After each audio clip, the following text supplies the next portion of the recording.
कौशल्या ने एक रात सपना देखा। कौशल्या राजपूत, तुमने किए हैं जीवन में अच्छे अच्छे कर्म, इसलिए अब से जब तुम चाहो गायब हो सकती हो, जिसके लिए तुमको सिर्फ चुटकी बजानी होगी और चुटकी बजाते ही तुम गायब। बस एक बात का ध्यान रखना, जहां तुमने कोई गलत काम किया, तुमसे ये शक्ति वापस ले ली जाएगी। कौशल्या की नींद टूट जाती है। ये कैसा सपना था? गायब हो जाऊंगी मतलब? हे भगवान! कंबल ओढ़ के सो जाती हूँ, सपना कंबल के अंदर नहीं घुस पाएगा। कौशल्या डर के मारे कंबल ओढ़ के सो जाती है। सुबह कौशल्या मंदिर जाने लगती है। अरे बहू, जल्दी चल, भिखारियों को खाना भी तो खिलाना है। हाँ माँ जी, अभी आई। आज तो खीर और पूरी बने हैं, सब खुश हो जाएंगे। दोनों सास बहू कार से खाने का सामान लेकर मंदिर पहुंचते हैं और भगवान की आराधना के बाद मंदिर के बाहर बैठे भिखारियों को खाना खिलाने लगते हैं। दीदी, आप हर हफ्ते आते हो, इतना सारा करते हो हम लोगों के लिए। मैं आपके लिए रोज अलग से दुआ मांगता हूँ। ये तो फर्ज है हमारा। दीदी, थोड़ी पैसों की मदद हो जाती तो अच्छा होता। बड़े चौराहे पे मेरी बीवी भीख मांगती है, उसका इलाज करवाना है। 100-200 रुपए लग जाएंगे। कौशल्या उसी वक्त भिखारी को 500 का नोट दे देती है और दोनों सास बहू वहां से लौटने लगती हैं। तभी कौशल्या को कोई शंका होती है। अब बहू रुक, तो मैं अभी आई। कौशल्या वापस वहीं जाती है तो देखती है कि भिखारी वहां है ही नहीं। कौशल्या को रात का सपना याद आता है।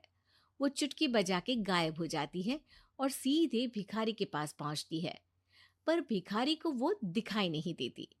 कौशल्या देखती है कि भिखारी उन पैसों से शराब खरीद रहा है और कौशल्या उसे वहीं एक चांटा मारती है। अरे कौन है बे? एक और चांटा पड़ता है। अरे कौन है?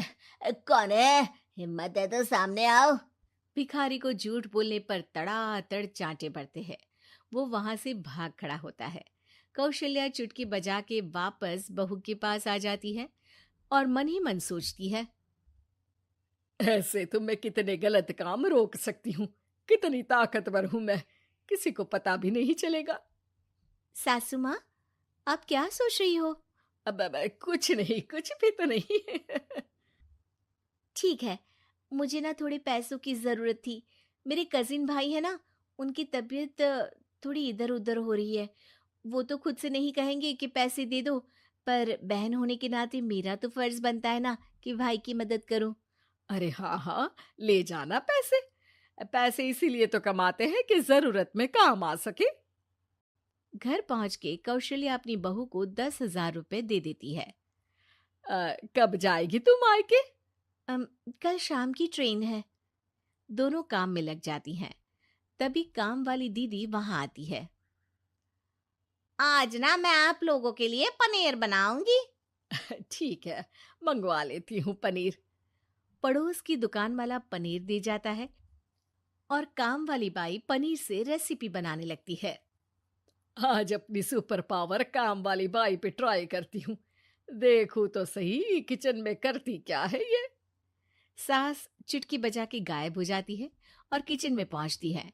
बाई को खबर भी नहीं है कि कौशल्या भी किचन में ही है। आज तो मैं भी पनीर की सब्जी बनाऊंगी रात को अपने घर, और थोड़ा सा घी भी रख लेती हूँ। वैसे भी कौशल्या बुढ़िया खा खा के मोटी हो गई है।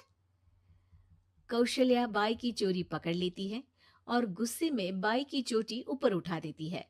बाई को समझ भी नहीं आता कि उसकी चोटी खड़ी कैसे होगी। वो डर के मारे चीख पड़ती है। बहू भागते हुए किचन में आती है। अरे क्या हुआ? ये तुम्हारी चोटी खड़ी कैसे है? करंट लग गया है क्या? पता नहीं, शायद किचन में ना भूत है। बाई वहां से भाग खड़ी होती है और कौशल्या चुटकी बजा के अपने कमरे में टीवी देखने लगती है। बहू वहां जाती है। माँ जी, किचन में ना भूत है, बाई भाग गई। अरे भागने देना, भूत का तो पता नहीं, किचन में चोर जरूर था। और वो थी अपनी काम वाली। अच्छा हुआ चली गई। बहू को कुछ समझ नहीं आया। उसने किचन में जो देखा उसके सदमे में जो थी वो अभी तक। अगले दिन बहू अपने मायके के लिए निकल जाती है। कहीं भिखारी और काम वाली की तरह बहू भी तो मुझे धोखा नहीं दे रही। अरे कहीं वो पैसे ले जाके शॉपिंग तो नहीं करने वाली ना। अभी पता लगाती हूँ। मुझसे कुछ छिपा है भला। जैसे भगवान सब देख रहा है वैसे ही मैं भी सब देख रही हूँ। सास को अपनी शक्ति पर घमंड आ गया था।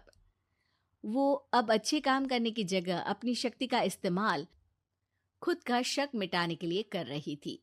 वो चुटकी बजाती ही बहू के मायके चली जाती है। भैया, आपने बताया क्यों नहीं कि इतनी तबीयत खराब है? अरे तेरी सास बूढ़ी हो गई है, इतना भला काम करती है, उनकी मदद कौन करता है? यहाँ तो और भी लोग हैं ना। भैया, मेरे पास कुछ पैसे हैं। आप दूसरे डॉक्टर को दिखा दीजिए ना। अरे मुझे लगता है कि मेरा टाइम आ गया है, मुझे जाना होगा। कमरे में भाई की आत्मा को लेने यमदूत आ चुके थे। कौशल्या भले ही किसी को नहीं दिख रही थी, पर यमदूत ने उसे देख लिया। यही आत्मा है शायद, परछाई दिख रही है, पहले ही तैयार खड़ी है। अरे आप कौन हो? यमराज का नाम सुना है? हैं? आप यमराज हो क्या? नहीं, हम उनके यहाँ जॉब करते हैं, आत्मा उठा के ले जाते हैं डिलीवरी वाले। चलो अब तुम्हारा टाइम पूरा हो गया। अरे आप शायद ना वो बिस्तर पर पड़े आदमी की आत्मा को लेने आए हो। मैं तो बस यहाँ देखने आई थी कि मेरी बहू कहीं मुझसे पैसे लेकर शॉपिंग करने तो नहीं चली गई ना। मतलब तुम्हारे पास शक्ति है गायब होने वाली? हाँ। तुम ऐसे तुच्छ काम में उपयोग कर रही हो ऐसी दिव्य शक्ति का। अब तो तुमको ही लेके जाऊंगा। अरे नहीं नहीं, कल मुझे किटी पार्टी में भी तो जाना है। अब नरक में ही करना किटी पार्टी। नहीं नहीं नहीं। 3 बार नहीं क्यों बोल रही हो? टीवी सीरियल चल रहा है क्या एकता कपूर का? अरे प्लीज मुझे जाने दो। आप तो उस बीमार आदमी की आत्मा को लेने आए थे ना। गलत डिलीवरी करोगे तो यमराज डांटेगा ना। बात तो सही कर रही हो, पर हमको उस पे दया आ गई। अभी उसकी उम्र ही क्या है, पर कुछ तो लेके जाना पड़ेगा ना। एक काम करो, अपनी शक्ति दे दो, गायब होने वाली। हैं? अरे क्यों? तुम पृथ्वी लोक का भ्रष्टाचार रोक सकती थी, चोरी रोक सकती थी, अरे कोरोना रोक सकती थी, पर तुमने अपनी बहू की जासूसी करना शुरू कर दिया। अरे लेकिन किंतु परंतु। यमदूत सास की शक्ति लेके वापस चले जाते हैं। कौशल्या की परछाई हवा से नीचे गिरती है और जमीन पे आते आते कौशल्या का शरीर सामने आ जाता है। अरे लग गई, कितने ऊपर से फेंका। माँ जी, आप यहाँ ऊपर से कैसे गिरी? अरे समधन जी, आप अचानक कमरे में। सब घबरा जाते हैं। सास बहू को सारी बात बता देती है। ये लो आपके 10,000 रुपये। आपको मुझ पे इतना भी भरोसा नहीं है? अरे बहन, मुझे दर्द नहीं हो रहा है, अब अचानक से सब अच्छा होने लगा है। अरे तो फिर बिस्तर से उठ जाओ और मुझे लेटने दो। गिरी हूं ऊपर से तो पूरा बदन दुख रहा है। भाई को तो यमदूत ठीक करके जाते हैं, पर कौशल्या देवी दर्द के मारे बिस्तर पर आ जाती हैं।